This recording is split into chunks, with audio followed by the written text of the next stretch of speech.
माइक्रोकूलाम के किसी छोटे गोले पर अन्य छोटे आवेशित गोले के कारण वायु में 0.2 न्यूटन का बल लगता है। यदि दूसरे गोले पर 0.8 माइक्रोकूलाम आवेश हो तो दोनों गोलों के बीच कितनी दूरी है, पहले हमें ये बताना है। दूसरा प्रश्न पूछ रहा है इसी में दूसरे गोले पर पहले गोले के कारण कितना बल लगता है।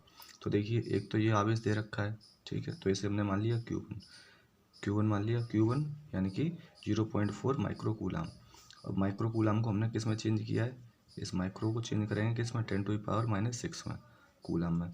उसके बाद Q2 की वैल्यू कितनी दे रखी है इसमें, देखिए यदि दूसरे गोले पर 0.8 माइक्रोकूलाम आवेश हो, दूसरे गोले पर जो आवेश है 0.8 माइक्रोकूलाम है, फिर हमने माइक्रो को चेंज कर लिया 10⁻⁻6 में, तो हमारे Q1 और Q2 की वैल्यू पता चल गई।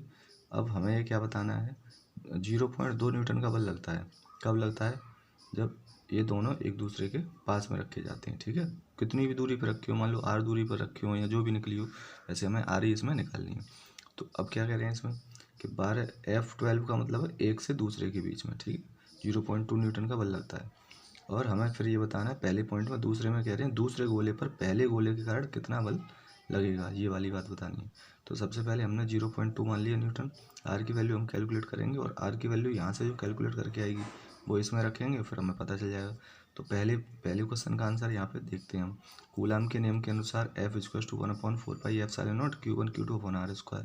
तो यहाँ से हमने r² इधर पहुँचा दिए, F को इधर ले आए, तो हमारे पास बन गया r² बराबर 1/4πε0 Q1 Q2/f।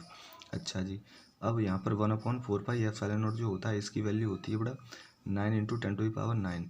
Q1 की वैल्यू दे रखी है 0.4 × 10⁻⁻6, ये रख दिया, इंटू Q2 की वैल्यू 0.8 10⁻⁻6, ये रख दी, अपॉन F है फॉर्मूले में, तो F की वैल्यू कितनी है, 0.2 न्यूटन है। जब हम इसे पूरा सॉल्व करेंगे, सॉल्व करके आंसर आएगा 9 × 60 × 10⁻⁻4, ये r² की वैल्यू है। उसके बाद में r की वैल्यू हमारे पास निकल कर आई, देखो r की वैल्यू है 12 × 10⁻⁻2 मीटर। अब मीटर को किस में चेंज करेंगे, सेंटीमीटर में, तो 1 मीटर में होते हैं 100 सेंटीमीटर, मतलब 10 का स्क्वायर, तो इससे ये कटे आएगा, तो 12 सेंटीमीटर बचेगा। अब ये कह रहे हैं कि दूसरे गोले पर पहले गोले का कितना बल लगेगा, ठीक है, तो आर की वैल्यू इसमें रख लेंगे, तो F पर R F21, यानी दूसरे गोले पहले गोले इतना ही न्यूटन बल लगेगा जितना पहले गोले के कारण लग रहा था।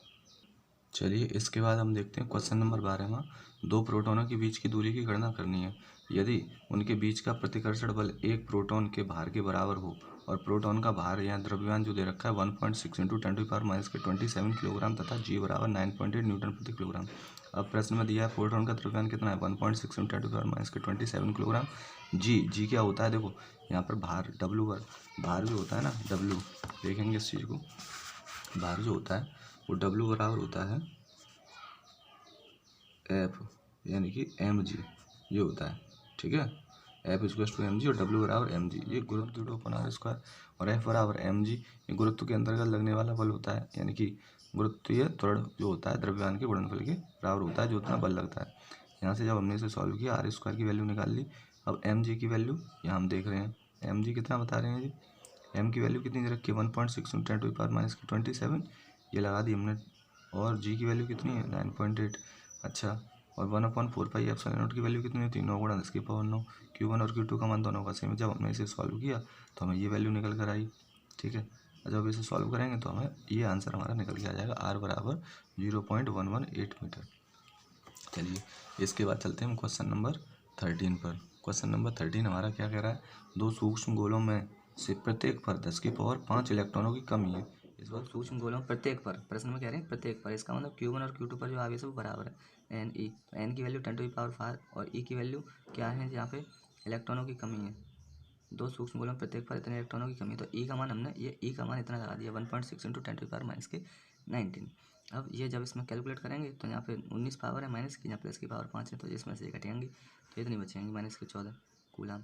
अब कूलाम के नियम के अनुसार F निकालना है, तो F बराबर 1/4πε0 Q1 Q2/r², ये वाली वैल्यू हमें लगानी है। इसकी वैल्यू इतनी होती है 9 × 10⁻⁹ 1/4πε0 का मान, Q1 और Q2 का मान दोनों का सेम है, और R कितनी है, 1 मीटर की दूरी पर, तो 1 का स्क्वायर, तो ये सब आपस में जब कैलकुलेट करोगे तो 9 × 2.56 × 10⁻19 न्यूटन। अब इनका आपस में गुणा किया तो इतना निकल के आ गया, और यहाँ से हमने सॉल्व कर लिया, बस आंसर हो गया हमारा। अगला क्वेश्चन देखते हैं। अगला क्वेश्चन नंबर 14 है। इसमें कह रहे हैं 2 माइक्रो कूलाम तथा 6 माइक्रोकूलाम के दो बिंदु आवेश परस्पर मतलब आपस में 12 न्यूटन के बल से प्रतिकर्षित करते हैं। यदि इन आवेशों में से प्रत्येक को -4 माइक्रोकूलाम का आवेश दिया जाए तो उनके बीच कितना बल लगेगा। तो देखो दो आवेश हैं Q1 और Q2 की वैल्यू मान ली। अब माइक्रो को चेंज कर लेंगे, माइक्रो को खत्म करेंगे, कूलाम लाएंगे, यानी माइक्रोकूलाम को कूलाम में चेंज करेंगे। तो 10⁻⁻6 ये तो समझ में आ गया होगा, पिछली वीडियो अगर आपने देखी है अच्छी तरह। तो F बराबर 12 न्यूटन। अब F का मान 12 न्यूटन क्या कह रहे हैं कि जो दोनों जो आवेश हैं वो आपस में 12 न्यूटन के बल से प्रतिकर्षित करते हैं, एक दूसरे को रिपेल करते हैं, है ना, दूर दूर भगाते हैं। इसका मतलब दोनों समान है। अब कह रहे हैं कि यदि इन आवेशों में से प्रत्येक को -4 माइक्रोकूलाम, अब देखो +2 वाले को भी -4 दिया जाएगा, 6 वाले को भी माइनस कूलाम आवेश दिया जाएगा, तो उनके बीच कितना बल लगेगा। तो पूछ रहे हैं कितना बल लगेगा। तो दोनों आवेशों को जब -4 माइक्रोकूलाम का आवेश देंगे तो परिवर्तित यानी कितना आवेश बदल जाएगा। तो देखो पहले तो 2 था, 2 में -4 और जोड़ोगे तो -2 माइक्रोकूलाम हो जाएगा। इसे कूलाम में चेंज कर लेंगे, माइक्रो खत्म कर लेंगे। ऐसे ही +6 है, यहाँ पर +6 था, इसमें कितना जोड़ रहे हैं -4, तो +2 माइक्रोकूलाम। अच्छा एक चीज़ और देखिए, यहाँ पर इन दोनों के पास समान आवेश था तो एक दूसरे को ये क्या कर रहे थे, प्रतिकर्षित। अब ये देखो यहाँ पे दोनों पे अलग अलग हैं तो एक दूसरे को आकर्षित करेंगे, यानी कि इनके बीच लगने वाला जो बल होगा वो आकर्षण प्रकृति का होगा। तो अब यहाँ पर हमने इसे F डैश मान लिया, पहले F था इसे F डैश मान लिया। तो F डैश बराबर 1/4πε0 Q1 dash into Q2 dash अपन R²। इसको हमने इक्वेशन बनवाना था, इसको 2 मान लेते हैं। उसके बाद यहाँ पर इन दोनों समीकरणों को 1 से भाग दे देंगे, तो जो वैल्यू है बचेगी बचा देंगे, कटेगी काट देंगे। कैसे देखो 1/4πε0 दोनों में कॉमन है तो ये तो कट गया। तो क्या बचा Q1 Q2 अपन R² भी था, R यहाँ पे भी था, R² यहाँ, तो दोनों कट गए। दूरी बदलने की तो कह नहीं रहे हैं, जो काटेगी नहीं, दो R की वैल्यू भी कट जाएगी। तो Q1 Q2 अपन Q1 डैश और Q2 डैश। अब हमें F डैश की वैल्यू निकालनी है, तो F डैश को इधर पहुँचा दिया, क्रॉस मल्टीप्लाई करके इसको इधर पहुँचा दिया, आगे पीछे क्रॉस मल्टीप्लाई करिए। तो F डैश बराबर Q1 dash into Q2 dash अपन Q1 Q2 इंटू F।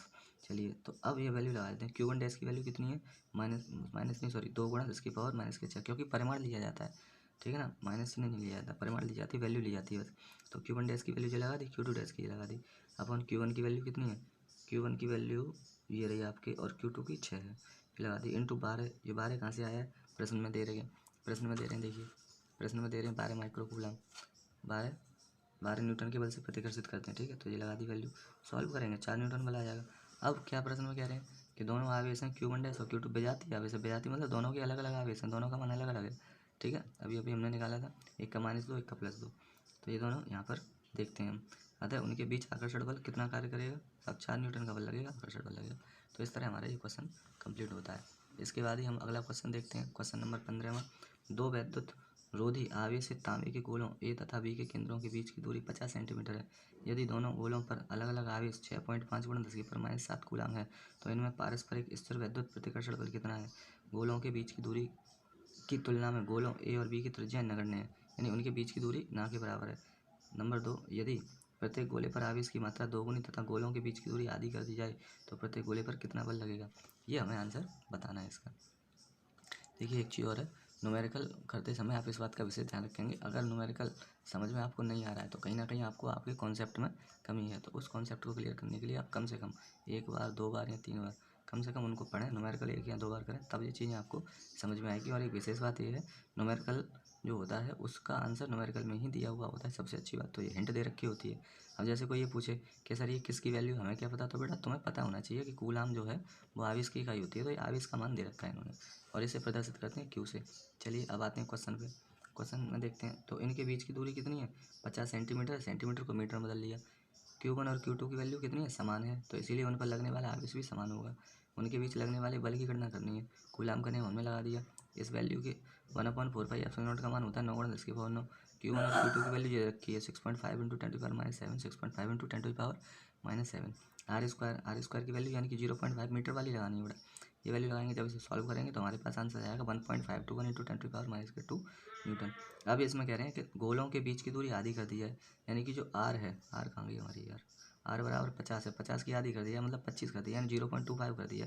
तो बताइए कि इनके बीच कितना, तो प्रत्येक गोले पर कितना बल लगेगा। तो प्रश्न पे आते हैं, वो कह रहे हैं कि दोनों आवेशों की मात्रा दोगुनी कर दी है, तो Q की जगह 2Q, दूसरे की भी 2Q, और दूरी आधी कर दी जाए। जब इन सब वैल्यू को लगाएंगे तो हमने क्या देखा कि इसका आपस में गुणा किया, इसका स्क्वायर करेंगे तो 4 ऊपर पहुँचेंगे, हो जाएंगे 16। तो हमने ये वैल्यू अलग कर ली, 16 अलग कर लिया। अब ये वाली जो वैल्यू पहले वाले F की है, F जैसी होती है, F की वैल्यू 1.521 × 10⁻² न्यूटन, इनका आपस में मल्टीप्लाई करेंगे जी हो जाएगा। तो प्रत्येक गोले पर 16 गुना, क्योंकि यहाँ पे 16 का टाइम्स गुणा हो रहा है 16 का गुणा हो रहा है, इसलिए 16 गुना पहले से ज़्यादा बल लगेगा। तो पहले जितना लगा था उससे 16 गुना ज़्यादा बल लगेगा। पहले लग रहा था इतना और 16 गुना यानी 0.24 न्यूटन बल लगेगा। इस तरह हमारा ये क्वेश्चन कंप्लीट होता है। अगले क्वेश्चन पे आते हैं, क्वेश्चन नंबर 16। एक यूरेनियम, ये यूरेनियम का परमाणु है, ठीक है। यूरेनियम का परमाणु क्रमांक होता है 92 और परमाणु भार होता है 238। परमाणु अल्फा कण उत्सर्जित करता है, ठीक है। अल्फा कण उत्सर्जित करा रहे हैं इसमें से। यदि किसी क्षण अल्फा कण विघटित परमाणु के केंद्र से इतने मीटर की दूरी पर हो तो अल्फा कण पर कितना बल कार्यरत होगा। अब देखिए ये क्वेश्चन किस तरह से है। क्वेश्चन में वो ये कह रहे हैं, क्वेश्चन में वो इस तरह ये कह रहे हैं कि हमारे पास एक यूरेनियम का नाभिक है, यूरेनियम का परमाणु है, ये यूरेनियम का परमाणु है और इसमें से कौन सा कण निकलता है, अल्फा कण निकलता है। और अल्फा कण निकल कर मान लो यहाँ से इस जगह पहुँच जाता है, जो हो गया अल्फा कण, ठीक है। अल्फा कण हो गया। देखो अभी तो हम इस चैप्टर को कर रहे हैं तो हमें पता है कि हमें कौन सा फॉर्मूला लगाना है, कैसे लगाना है, लेकिन एग्जाम में पता नहीं चल पाता है, ठीक है। तो हमें यहाँ पे समझना पड़ेगा इसको, इस चीज़ को। हाँ, तो इसमें हमें ये पता चला कि जो यूरेनियम है वो उसमें से एक अल्फा कण निकल जाता है। अल्फा कण निकलने के बाद मान लो वो आर दूरी पर पहुंच जाता है। तो देखिए ये एक तरह का एक निकाय बन गया, एक ऐसा सिस्टम बन गया, कैसे ऐसा, कूलाम के नियम जैसा। तो ये वाली बात आप यहाँ पे ध्यान रखने वाली बात है। तो ये जो कह रहे हैं प्रश्न में कि एक यूरेनियम परमाणु है वो अल्फा कण उत्सर्जित करने के बाद किसी क्षण अल्फा कण विघटित परमाणु के केंद्र से यानी कि यहाँ से इतने मीटर की दूरी पर है, यानी आर की वैल्यू उन्हें दे के 9 गुणा 10 की पावर माइनस के 15 मीटर की दूरी पर है। तो अल्फा कण पर कितना बल कार्यरत होगा। तो अल्फा कण पर लगने वाले बल F बराबर 1/4 pi epsilon not Q1 Q2 upon R square से निकाल लेंगे। देखिए यहीं पे ये बात करें तो अल्फा कण पर आवेश कितना होता है, 2 ई। अब ये समझ में आ रही है कि 2 क्यों हो रहा है सर, अल्फा कण पर आवेश Q1 बराबर +2 क्यों हो रहा है। तो देखिए अल्फा कण माने होता है हीलियम का नाभिक, ठीक है। हीलियम का नाभिक, और हीलियम का परमाणु क्रमांक आप सभी जानते हैं, केमिस्ट्री अगर पढ़ रहे होंगे 2 होता है। तो इसका मतलब इसके नाभिक में कितने प्रोटॉन हैं, 2 प्रोटॉन, और इलेक्ट्रॉन कितने हैं, 2। तो इसलिए 2e आ रहा है, ठीक है। अल्फा कण का मतलब यहाँ पर अल्फा कण उत्सर्जन के पश्चात आवेश, सॉरी, अल्फा कण पर आवेश इतना हो गया जी, वैल्यू हमें ई का मान तो पता ही है, इसमें 2 का गुणा कर देंगे। तो अल्फा कण पर, अल्फा नाभिक पर यानी यूरेनियम नाभिक पर अल्फा कण उत्सर्जन के पश्चात आवेश इतना है। अब इसका कितना टोटल, 92 के बाद कितना बचेगा इस पर 90। तो यानी कि यहाँ पर 90 बचा है और दूसरी जगह कितना पहुँच गया है, दूसरी जगह कितना है 2e पहुँच गया है। यानी कि यहाँ पर हमारे पास जो वैल्यू थी इसमें, इसके पास टोटल पहले कितने इलेक्ट्रॉन थे, 92 इलेक्ट्रॉन थे। अब इसमें से एक अल्फा कण निकल गया तो क्या बचे अब इलेक्ट्रॉन, 90 इलेक्ट्रॉन बचे। यानी कि यहाँ पर Q1 का मान हो गया 90 और यहाँ पर Q2 का मान कितना हो गया, 2 इलेक्ट्रॉन। इस तरह से यहाँ वैल्यू लगानी है हमें, ठीक है। तो कूलाम का ही हमने नियम लगा दिया, ये वैल्यू लगा दी इसकी, Q1 और Q2 की वैल्यू देखो, 2e लगाई थी तो 3.2 × 10⁻⁻19 और Q2 की जो वैल्यू है वो 90 गुणा 1.6 × 10⁻⁻19। बट जब इसे पूरा सॉल्व करेंगे तो हमारे पास 512 न्यूटन बल आ जाएगा। इस तरह से हम अगले क्वेश्चन की तरफ बढ़ते हैं। क्वेश्चन नंबर 17 में देखते हैं। क्वेश्चन नंबर 17 में क्या कह रहे हैं कि समान परिमाण के 2 आवेश एक दूसरे पर 2 न्यूटन का बल आरोपित करते हैं। समान परिमाण यानी Q1 और Q2 की वैल्यू बराबर है और 2 न्यूटन का बल लगा रहे हैं, यानी F की वैल्यू हो गई, उनके बीच की दूरी यानी 0.5 मीटर कम कर देने पर, यानी पहले जो दूरी थी कुछ भी मान लेंगे हम, R मान लेंगे, बाद में R - 0.5 लगा देंगे क्योंकि पहले R थी उससे कम। तो उनके बीच बल जो होता है वो 18 न्यूटन हो जाता है। दूसरा जब लगने वाला बल है ये F1 है, मान लो ये F2 है, न्यूटन हो जाता है। तो आवेशों के बीच की प्रारंभिक दूरी क्या थी, तो उनके बीच की दूरी बतानी, यानी R की वैल्यू निकालनी है और प्रत्येक आवेश का परिमाण यानी Q की वैल्यू कितनी है, वैल्यू बतानी, कितना कितना कूलाम आवेश है इस पर। तो माना समान परिमाण Q कूलाम के 2 आवेश परस्पर मतलब आपस में R मीटर की दूरी पर है। इन्होंने R मीटर पहले से ही मान लिया, हमने ही मान लिया है कि उनका परिमाण जो है वो Q है, समान परिमाण के जो 2 आवेश हैं उनका परिमाण Q है और उनके बीच की दूरी R मीटर दूरी है। तो उनके बीच लगने वाला कार्य यानी कार्य करने वाला विद्युत बल F बराबर 1/4 epsilon Q upon R square. अब यहाँ Q1 Q2 क्यों नहीं लिया है हमने, क्योंकि ये कह रहे हैं समान परिमाण, तो Q1 और Q2 की वैल्यू Q ही रह जाएगी यहाँ पे, ठीक है। अपॉन R स्क्वायर बराबर 2 न्यूटन। ये 2 न्यूटन कहाँ से आ गए, F की वैल्यू उन्होंने 2 न्यूटन लगा दी, इसे मान लिया समीकरण नंबर 1। अब कह रहे हैं कि उनके बीच की दूरी 0.5 मीटर कम कर देनी है, यानी R की जो पहले वैल्यू थी उससे 0.5 मीटर कम कर दोगे तो R - 0.5 नई दूरी हमें प्राप्त होगी। तो आवेशों के बीच की दूरी 0.5 मीटर कम कर देने पर R डैश का जो मान होगा R - 0.5 मीटर प्राप्त होगा। अब यही फॉर्मूला हमें फिर से कूलाम के नियम के अनुसार लगा देना है, R की वैल्यू 0.5 रखकर। तो F डैश बराबर 1/4 पाई एप्सिलॉन नॉट Q। अच्छा इसमें ये तो नहीं कह रहा कि आवेशों के मान बदल दिए गए, आवेश तो उतने ही है, तो Q अपॉन R - 0.5 का होल स्क्वायर। अच्छा कह रहे हैं कि जब उनके बीच की दूरी कम कर दी जाती है तो 18 न्यूटन का बल हो जाता है। तो यहाँ F डैश का मान 18 होगा। इक्वेशन नंबर 2, समीकरण 2 को 1 से भाग देने पर, हमेशा ध्यान रखिए जो वैल्यू बदलती है, जैसे कि मान लो इसमें से ये बदला, इस वैल्यू से बदल कर जाइए, उसको हमेशा ऊपर लेते हैं अगर भाग देना होता है तो समीकरण 2 को समीकरण 1 से भाग करने पर, तो ये हमने भाग रखा है यहाँ पे, तो 18/2 आ गया। बाकी तो सब सेम है, क्यू क्यू और 1/4πε0। देखो दोनों ये कॉमन है तो ये तो कट जाएंगे आपस में, तो बचेगा r² और r - 0.5 का होल स्क्वायर। ठीक है, क्या बचेगा, समीकरण 2 को समीकरण 1 से भाग देंगे तो r² अपन r - 0.5 का होल स्क्वायर, ये वैल्यू आ गई 9। अब दोनों और वर्गमूल ले लेंगे, तो इससे स्क्वायर हटाएंगे, इससे स्क्वायर हटाएंगे, तो इसका भी 9 का वर्गमूल कितना होता है 3, तो ये आ गया 3। इसका क्रॉस मल्टीप्लाई कर दिया, कैंची गुणा, इसका इधर कर दिया, इसके नीचे 1 माना, इसका r 1 मार, तो 3r - 1.5 बराबर r की वैल्यू हमने सॉल्व कर ली, यहाँ पर निकाल ली। अब r का जो मान है, जो r की वैल्यू निकल कर आई है कितनी 0.75, इसे या तो समीकरण नंबर 1 में रख दो या 2 में रख दो, किसी में रख दो। तो ये समीकरण 1 में r का मान रख रहे हैं, r का रख रहे हैं, तो हमें ये वैल्यू निकल कर आ रही है q बराबर +-11.18 × 10⁻⁶। अब ये 10⁻⁻⁶ जो 6 है वो किसके बराबर होता है 1 माइक्रो के, तो माइक्रो हो जाएगा इसे का, तो +-11.18 माइक्रो कूलम, ये हमारा आंसर हो गया। अब बात ये आती है कि दोनों आवेश हो गए, हाँ बिल्कुल दोनों आवेश हो गए हैं जी, यार सी बात है, प्लस माइनस की वैल्यू निकल कर आई है, क्यू की वैल्यू निकल कर आई है।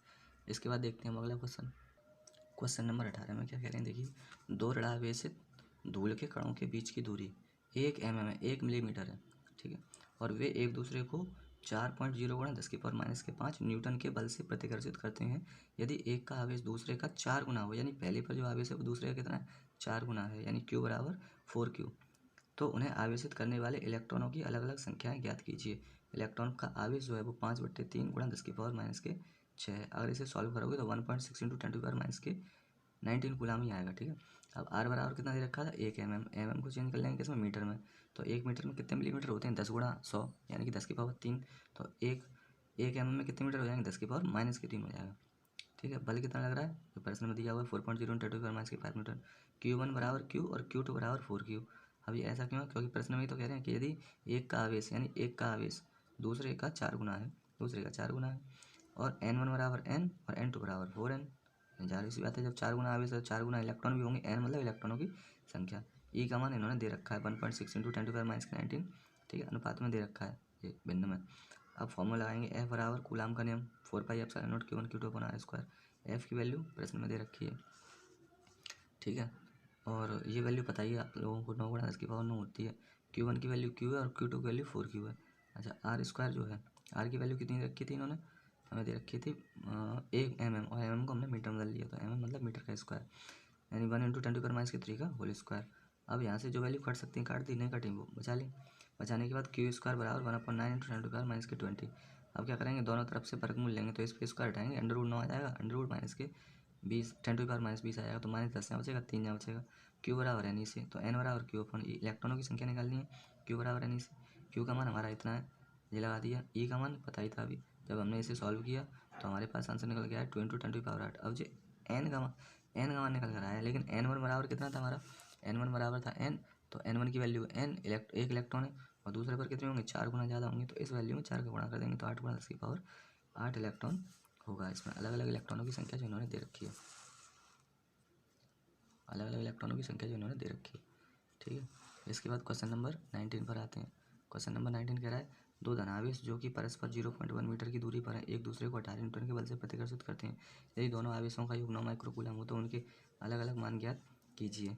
ठीक है, दूरी r बराबर 0.1 मीटर दे रखी है, बल F बराबर 18 दे रखा है, Q1 + Q2 यानी कि दोनों का जो योग है वो 9 माइक्रो कूलम है, तो Q1 बराबर Q माइक्रो कूलम, Q2 बराबर 9 - Q। जाहिर सी बात है दोनों का जैसे उधर पहुंचा दोगे तो Q2 की वैल्यू निकल आई। अब कूलम के नियम के अनुसार ये वैल्यू लगा दी, F का मान 18 लगा दिया, प्रश्न में दे रखा है, ठीक है, और आपके 1/4πε0 का मान आप जानते हो कितना होता है 9 × 10⁻9। Q1 और Q2 की वैल्यू ये निकाल ली, यहाँ पर r की वैल्यू दे रखी थी 0.1 मीटर, ठीक है, ये वैल्यू लगाई, फिर इसे सॉल्व कर लेंगे, इक्वेशन बनेगी एक द्विघात समीकरण सॉल्व कर लिया तो Q बराबर 4 और Q बराबर 5, तो Q - 4 बराबर 0, Q बराबर 4, Q बराबर 5। इस तरह से Q1 और Q2 की वैल्यू हमने यहाँ से निकाली, Q1 बराबर Q, Q2 बराबर 9 - Q।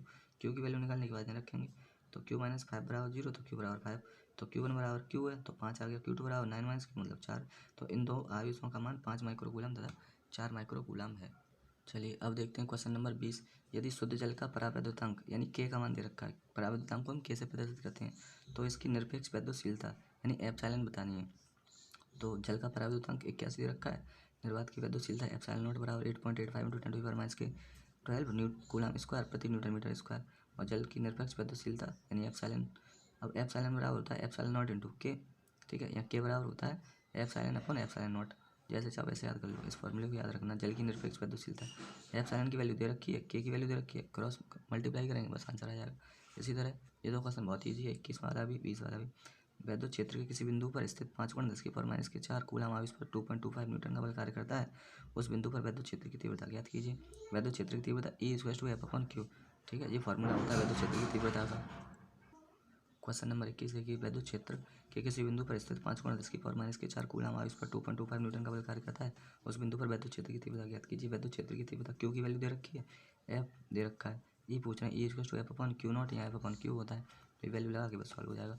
इसी तरह अगला क्वेश्चन है क्वेश्चन नंबर 23 में, एक स्थान पर 1000 न्यूटन प्रति कूलम का वैद्युत क्षेत्र पूरब की ओर है। इस क्षेत्र में ऐसी वस्तु रखी है जिस पर 10⁻6 इलेक्ट्रॉनों की अधिकता है। वस्तु पर लगने वाले बल की दिशा तथा परिमाण बताइए।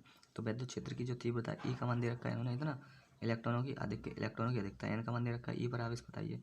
तो E अभी फॉर्मूला क्या था, E बराबर F/Q। तो F बराबर क्या हो जाएगा, ये उधर पहुँच जाएगा E×Q, और Q की वैल्यू हम जानते ही N आवेश के क्वांटिकल से ये वैल्यू लगाएंगे बस गुणा करके हो जाएगा सही। अब ये कह रहे हैं कि वस्तु पर इलेक्ट्रॉनों की अधिकता है। अब इलेक्ट्रॉन जब ज़्यादा होंगे तो ऋणावेश की तरह काम करेगा, ऋणावेश की तरह आता है। वस्तु पर वैद्युत क्षेत्र के विपरीत, तो वैद्युत क्षेत्र की जो दिशा है उसके विपरीत पश्चिम, वैद्युत क्षेत्र की दिशा कौन सी बता रहे हैं, इतना है, पूरब क्यों लग रहा है, तो वैद्युत क्षेत्र की दिशा के विपरीत बल कार्य करेगा। ठीक है, क्यों, क्योंकि इलेक्ट्रॉन की अधिकता है, इलेक्ट्रॉन ज़्यादा ऋणावेश है, ऋणावेश की दिशा अपोजिट होती है, न्यूटन बल लगेगा। अगला क्वेश्चन देखते हैं क्वेश्चन नंबर 23, हीलियम के नाभिक के कारण उससे 1 एंगस्ट्रॉम की दूरी पर वैद्युत क्षेत्र की तीव्रता की गणना कीजिए। हीलियम नाभिक पर आवेश होता है Q बराबर 2E और R बराबर होगा 1 एंगस्ट्रॉम। एंगस्ट्रॉम को चेंज करेंगे 10⁻⁻⁻, E बराबर 1/4πε⁴Q/r²। इसकी वैल्यू तो होती है 9×10⁹, Q की वैल्यू 3.2 × 10⁻⁻19 और R की वैल्यू 1 × 10⁻10 का होल स्क्वायर। R की वैल्यू इस फॉर्मूले में रखेंगे, R की वैल्यू रख दी। ये सारी वैल्यू रखने के बाद में जब इसे सॉल्व करेंगे तो हमारा आंसर आएगा 2.88 × 10⁻11 न्यूटन प्रति कूलम। इसी तरह अगला क्वेश्चन है, स्वर्ण नाभिक यानी Z बराबर 19 की त्रिज्या 6.6 × 10⁻15 मीटर है। यदि नाभिक पर धनावेश समान रूप से वितरित हो तो इस आवेश के कारण नाभिक की सतह पर स्थित किसी बिंदु पर वैद्युत क्षेत्र की तीव्रता यानी E का मान निकालना है। Z बराबर क्या होता है, परमाणु क्रमांक, R बराबर कितना है, ये त्रिज्या दे रखी है, E निकालनी है तो E बराबर 1/4πε⁴Q/r²। अच्छा, अब Q बराबर क्या होता है, Ne, लेकिन N क्या है, इलेक्ट्रॉनों की संख्या, और इलेक्ट्रॉन कितने होंगे जितना उसका परमाणु क्रमांक है। तो यहाँ पे Ze बन गया N, जो Q बराबर Ze बन गया, ऐसे Ne भी लिख सकते हैं। N बराबर क्या होता है, इलेक्ट्रॉनों की संख्या, और जिस तत्व का जितना परमाणु क्रमांक होता है उतने ही उसमें इलेक्ट्रॉन होते हैं, बशर्ते वो परमाणु उदासीन होना चाहिए, इस बात का ध्यान रखेंगे। अच्छा, तो वैद्युत क्षेत्र की तीव्रता, इसकी वैल्यू कितनी है, 9×10⁹ Q की वैल्यू बताइए, ये लगा दी हमने यहाँ पे 79 × 1.6 × 10⁻19। R की वैल्यू प्रश्न में दे रखी है 6.6 × 10⁻15 का होल स्क्वायर। जब सॉल्व करेंगे तो 2.6 × 10⁻21 न्यूटन प्रति कूलम। इसके बाद देखते हैं अगला क्वेश्चन देखते हैं क्वेश्चन नंबर 25, 5×5.0×10⁻⁸ कूलम बिंदु आवेश से कितनी दूरी पर वैद्युत क्षेत्र की तीव्रता 450 वोल्ट प्रति मीटर होगी। सिंपल सी बात है, E बराबर पूछ रहे हैं 1/4πε⁴, कितनी दूरी पर, सॉरी दूरी पूछ रहे हैं ना, E बराबर 1/4πε⁴Q/r²। तो R बराबर अंडरवुड में बस निकाल लिया, ऐसे स्क्वायर करके वैल्यू लगा दें, 1 मीटर की दूरी होगी इसका आंसर। ठीक है, देखिए बहुत ईजी क्वेश्चन है, इसलिए मैं जल्दी करा रहा हूँ, कठिन क्वेश्चनों को मैं आराम से कराता हूँ। उस वैद्युत क्षेत्र का मान क्या होगा जिसमें 1 इलेक्ट्रॉन पर उसके भार के बराबर, अब भार कितना होता है, W बराबर mg होता है, अभी भी बताया था, भार के बराबर वैद्युत बल कार्य कर रहा है। तो वैद्युत बल की तुलना किससे कर देंगे, भार से। तो वैद्युत बल हमारा क्या हो जाएगा, वैद्युत बल बराबर भार, वैद्युत बल क्या होता है भाई, F बराबर क्या होता है, QE, और E=F/Q, E=F/Q, यही होता है। अरे यार, ये तो फॉर्मूला होता है, E बराबर F/Q। तो F बराबर क्या हो जाएगा, Q × E, और Q बराबर क्या होता है, NE, ये हो जाएगा, ये वैल्यू यहाँ लगा रहे हैं EE, ठीक है ना। एक इलेक्ट्रॉन है तो N का मान 1 हो जाएगा, तो E × E बचेगा बराबर mg, E का मान निकल पा रहे हैं तो mg/E, बस ये इसका आंसर हो गया। इसी तरह क्वेश्चन नंबर 27 पर हम बात करते हैं, एक बूंद 2 क्षैतिज व आवेशित प्लेटों के बीच उत्पन्न वैद्युत क्षेत्र में संतुलन की स्थिति में लटक रही है। बूंद का द्रव्यमान इतना है यानी m का मान दे रखा है, उस पर आवेश इतना है यानी Q का, दोनों प्लेटों के बीच वैद्युत क्षेत्र ज्ञात कीजिए, यानी E का मान निकालना है। सेम ऊपर वाले कॉन्सेप्ट की तरह इसे निकाल लेंगे, बस आंसर निकल आएगा हमारा इसी तरह से।